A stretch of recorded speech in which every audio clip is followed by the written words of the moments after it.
Somehow, the primary caretaker in most of the households remains the mother, the victim remains the mother, the person who did something wrong remains the mother. I don't know why it happens, but this is how it is. There is a by default factor that male ego will come in. That I would not want to show my weakness to her. I would not want to show my tears. I would always pose that I am strong. To be vulnerable, to show my weakness, to show that, okay, I can also cry. I also have pain. I am also going through the same emotional journey that she is going through. And I always saw her as a very powerful lady. She is more powerful than me. I can still say it and say it very proudly. Now, that particular moment, something got connected. I can't explain it in words, but something got connected here. And I could feel that in that moment, Sainyam got his father back.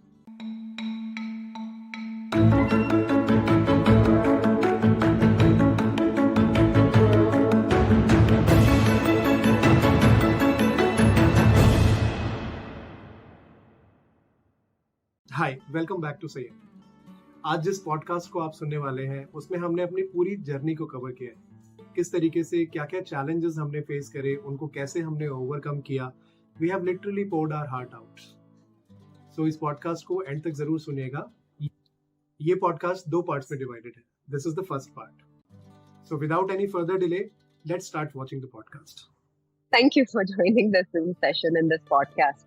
We call it Brain in You. So thank you both of you for joining us here on this podcast. Rakhi, I am maybe seeing you for the first time. I've spoken to Bhushan in the past. And tell me something about you, both of you. I don't know, other than the fact you both stay in Delhi, I don't know much about you. So tell me something about you and then we'll talk about Sainyam. Sure. Thank you, Vandita, first of all, for giving us this opportunity to share our journey with with you and with all the people who are listening to us. So we got married 18 years back. It was a love marriage. And, as any other couple, we were enjoying our life. And, after 2 years, suddenly we became parents. We were not prepared for the same although. And it was a very enjoyable moment for both of us. It was our first child. And he was very adorable. If I'll share the pictures of Sainyam, he was very adorable. And 2007, it was 2007, 12th December when he was born. And, he was growing like any other child, a very adorable, very cute child. Everything was going fine, till the time he was 11 months old when he fell sick. Okay. So before that, everything was absolutely normal. The milestones were absolutely normal. His crawling, his eye contact, everything that you can expect from any child. It was absolute. And after 11 months, when he fell sick, he had actually bronchitis attack, and then followed by gastroenteritis, and then after that, he was hospitalized for some time. And then after that, we saw a regression in his, milestones basically. So he stopped giving eye contact the way we were expecting him to walk at 12 months, 11 months. That was also a little delayed. 13 months he started walking. Physically, more or less, he recovered. But then his speech, his eye contact, his response to name, his social smile, that actually started deteriorating. And it was around 1.5 years then when somebody told us, okay, you should actually consult. I think there is something off with your child. And that's not something that any parent would love to hear from anyone. But still, because it's our first time and we don't know much about what's going on with the child, we took him for the assessment. Even the pediatrician said he's okay. Boys generally take time. So he also said, if you want to go, then otherwise I don't think there is any issue. And then 1 year, 7 months, we got Sainyam diagnosed with a child psychologist. So there it was then when we heard the term autism for the first time. Your child falls in the category of mild to moderate autism, and it was the first time that we both heard this term also. It was very shattering and devastating for just like any other parent. Before that time, I don't think any of us had heard that term also. So, yeah, not a very pleasant, but actually a very shattering moment for us.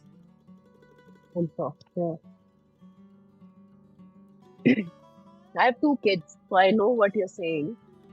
You don't want to hear certain things. You go to a doctor.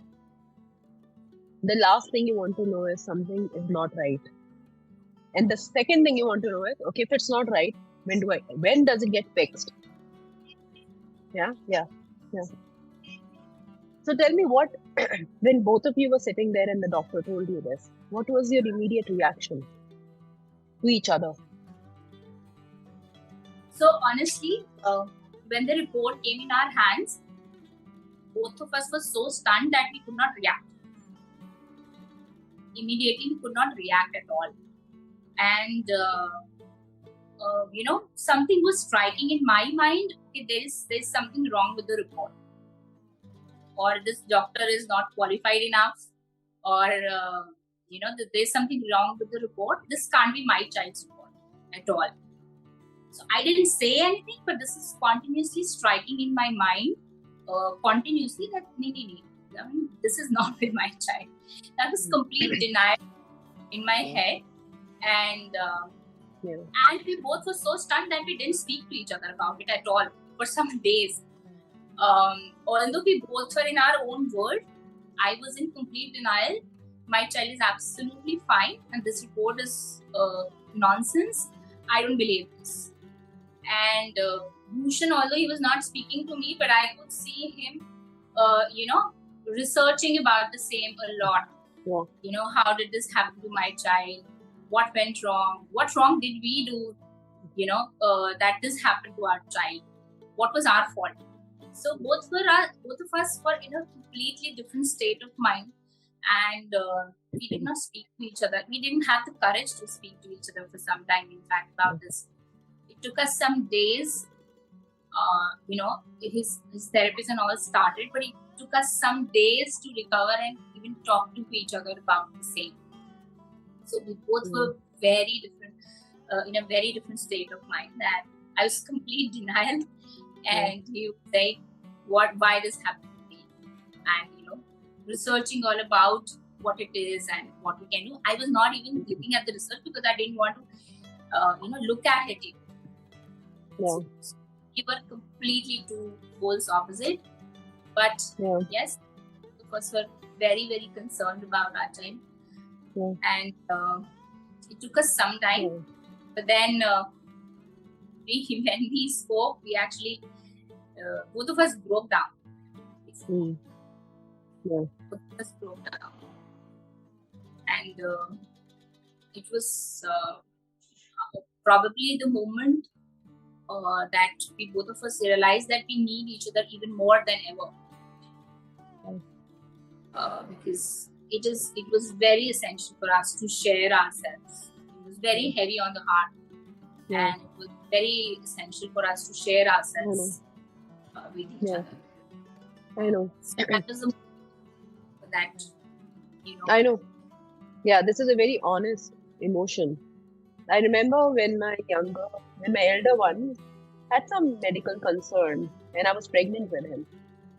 When we were told, I remember coming out and not talking because I did not know what to say. I think my husband also did not know what to say, but we had to talk about it. And we had to tell each other, let's find a way out. I'm sure let's fix it. We'll figure it out.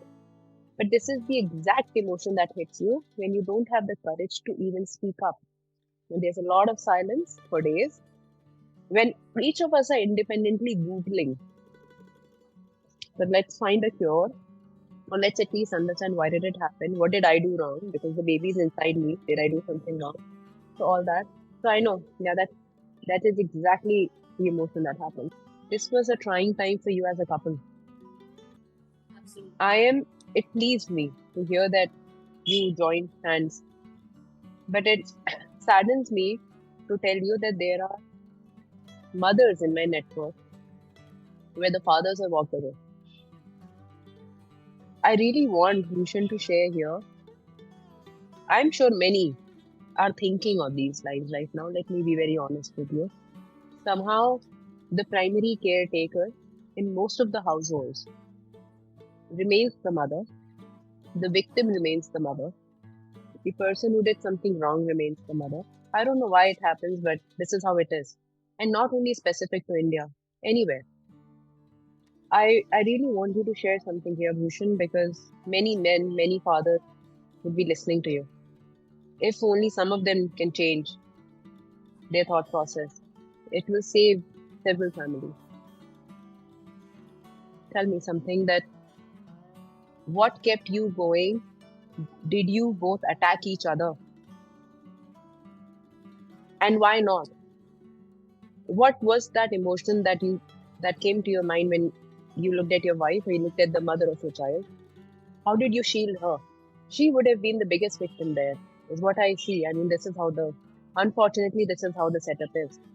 And looking at you right now, touch wood, it is so pure, so strong, and I'm sure you shielded her. How did you do it?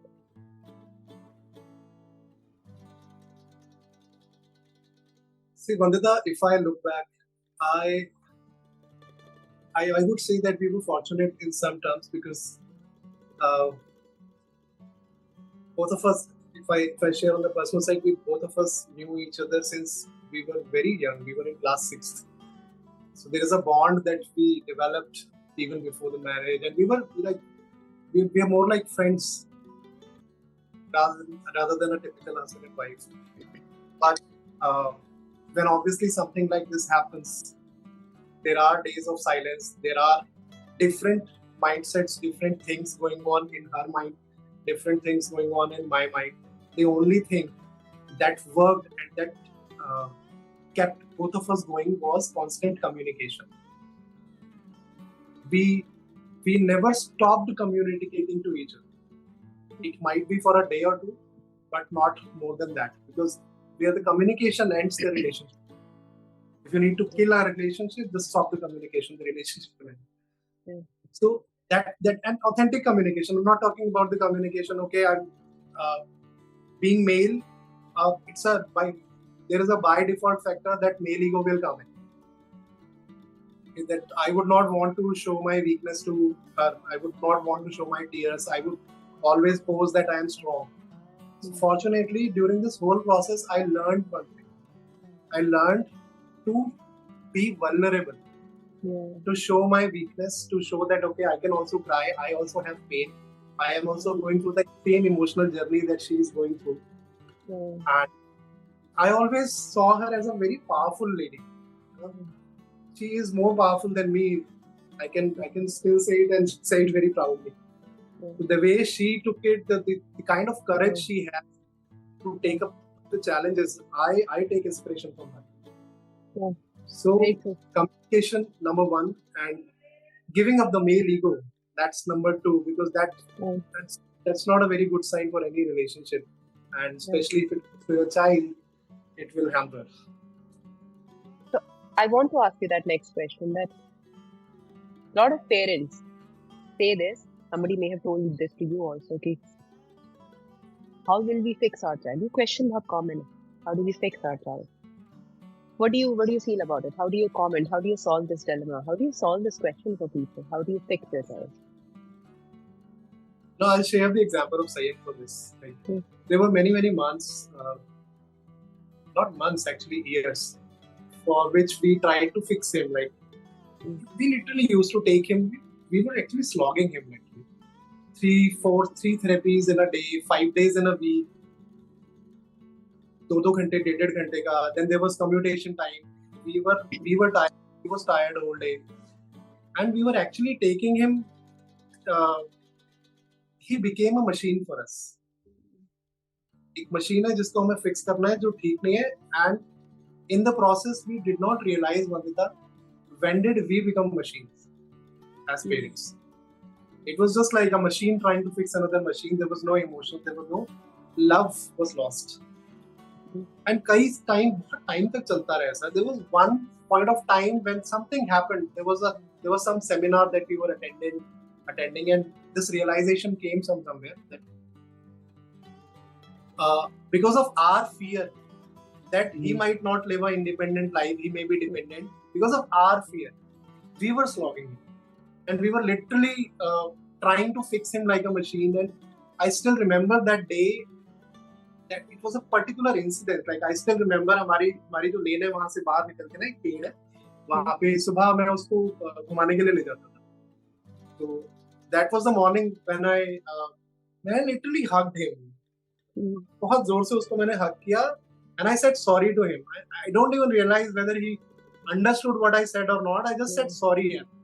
Sorry Sainyam. I mean, I was taking you for a lot of things और बहुत सारी चीजें. I just said sorry, nothing else. And I promised him that okay, I'll stop bothering you now. In terms of I'll stop fixing you now. Now that particular moment, something got connected. I can't explain it in words, but something got connected here, and I could feel that in that moment, Sainyam got his father back. Yeah. There was nothing wrong with him. There was nothing wrong with the poor child. He was enjoying his life. He was learning whatever he had to learn. He was not learning whatever he didn't have to learn. It was perfectly fine. It was my fear. It was our fear that we were literally fix him. Every conversation that we used to have with him was around how to train him this thing, how to train him that thing, how to make him understand this thing. There was no real connection. And since that day, I mean, would you believe a child who could not speak, who could not understand, that day he came and hugged me 4 times. He knew my father is back. I knew my son is back. That connection got built up. And since that day onwards, this is especially I'm talking to all the parents right now. The moment you stop trying to fix your child and you just connect with him at a level where he understands, okay, I'm talking to my parents, I'm talking to my father, I'm talking to my mother. And you understand that, okay, I'm talking to my child. It's not a machine, it's my child. The child will start to show up. That happened with Sainyam. Within a few years, he was flourishing. What all we did, we just started spending some leisure time with him without judging him, without trying to fix him, without manipulating him to do things. Just started spending lovely time with him for some time. Therapy is what going on. I mean, whatever we were doing was the same thing, but where we were operating from, who we were being, we were just being there, his parents while talking to him, while training him. That made a huge difference. And it does. That's exactly what it is for any parent. You let your guards down. I think the way to put this is, हम validation सीख करते हैं, क्योंकि हमारे पे इतना pressure होता है हमारे फ्रेंड्स का, फैमिली का, सोसाइटी का, कि हमने अब एक बच्चा दुनिया में हम लाए, ये किसी से कम नहीं रहना चाहिए. हम लग जाते हैं, मैं भी लग जाती हूँ. And I thank you to the work that I do, that I get reminded every single day that he is just another soul. He has his own life. He is not me, and I'm trying to make him me. And that's the biggest mistake that I'm doing. He's not me. He will have his own path to walk on, and I have to let him lead. The moment you feel that and internalize it, वो emotion बच्चे को दिख जाता है. And I know what you're saying. The moment he connected, he knew that I got my father back. Yeah, that is an unsaid, very, very strong connection that happens. So, एक चीज बताओ. Now you have a very different sense of pride on your face. I can see it. I want to take you back 14 years. Then to now, what is the difference in your emotion when you used to look at your son then versus when you look at your son now? In terms of when we used to see Sainyam at that point of time, there was a lot of very, very cute child, very lovable. There was a lot of love. Before love, there was when we used to see him and when we were actually struggling with him a lot. Then at that point of time, I say this, the emotion was that there is something wrong with the child and we need to fix it. So that was also the emotion at that point of time कि बहुत सारी चीजें हैं जो अभी संयम अपने आप से he is not able to understand from his own. Then हमें बहुत सारी चीजें इंट्रोड्यूस करनी है, even to the basic things जैसे emotions क्या होते हैं, जैसे expressions क्या होते हैं. हर एक चीज, each and everything that we see around us needed to be introduced to him. So it was an uphill task. So जितना भी कर ले ऐसा लगता था कि कम है, मतलब पता नहीं कितनी चीजें और सिखानी अभी बाकी है. So that emotion of challenge, that emotion of something wrong with the child, that was majorly there for quite some time. Yeah. And if we compare it to now, like there is a, as I use the term, there is love for sure. The unconditional love remains, and there is gratitude towards him because he has actually made us better parents. He has made us better human beings, better partners to each other. He has taught us a lot of things. He has taught us how to be patient, like his name, Sainyam. He has taught us how to love unconditionally. He has taught us how to not get jealous. He has taught us how to be good human beings. He doesn't have the emotions of hatred and jealousy. He's one of the unique human beings as they can be, like all of our children. Yeah. But as I said, yes, there was one time when it was a struggle and when we saw him, it appeared to be as if बहुत काम करना है, अभी बहुत सारा काम करना है. ये क्वेश्चन मैंने एक रीजन के लिए पूछा मुझे, मतलब मुझे पता है ये इमोशन, पर मैं उन पेरेंट्स जो सुन रहे हैं उनको ये बताना चाहती हूँ कि ये इमोशन ह्यूमन है. आप बुरे पेरेंट नहीं हो कि आप अपने बच्चे को देखते हो और आपको लगता है कि he is a task for me और he is a responsibility. Love बहुत बैक सीट ले लेता है, सबसे पहले रिस्पॉन्सिबिलिटी दिखती है उसको देखकर. It is a journey, and I want those parents to see that these are the same parents sitting here today after 14 years who are just full of, look at your face when you're talking about him now. It comes out. That unconditional love you talk about, it shows on your face. And that's the next level of celebration. I feel that you celebrate your child now. It's beyond acceptance. हो गया acceptance, सब हो गया. अभी he's like, you love your life with him. There is no more, you don't feel tired when you look at him. यार ये अभी बहुत कुछ करना है, नहीं कुछ नहीं करना है. Hope you liked this part of the podcast. In the second part of the podcast, we are going to cover a very important aspect, and that is the role of society in dealing with autism and how we faced the society. Do not miss that part of the podcast. It is going to be really, really valuable for you. See you soon. Take care.